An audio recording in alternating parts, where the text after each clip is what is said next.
شبه نظامی دولتی و غیر دولتی بودند. هزاره‌ها عمدتاً از مناطق مرکزی افغانستان هستند که به نام هزارستان یا هزارجات یاد می شود. جوامع بزرگ و قابل توجهی از آنان در کویته پاکستان، مشهد ایران، کشورهای اروپایی و استرالیا به عنوان بخشی از هزاره‌های مقیم خارج زندگی می کنند. در طول سلطنت عبدالرحمن 18,801,901 میلیون‌ها هزار کشته، اخراج و آواره شدند. 11 سید عسکر موسوی، نویسنده معاصر هزاره، مدعی است که بیش از نیمی از جمعیت هزارستان کشته یا به مناطق همجوار بلوچستان در هند بریتانیا 12 و مشهد در ایران آواره و متواری شدند. 11 این امر باعث شد که پشتونها و گروه‌های دیگر بخش‌هایی از هزارجات را اشغال کنند. این مردم قربانی قتل عام طالبان و القاعده نیز هستند.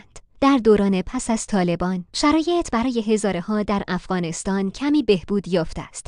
با این حال، هزاره‌هایی که در ولایات جنوبی افغانستان زندگی می‌کنند، همچنان با تبعیض غیررسمی از سوی پشتونها مواجه هستند. 13 علاوه بر این، هزاره‌ها در افغانستان هنوز در معرض حملات طالبان قرار دارند.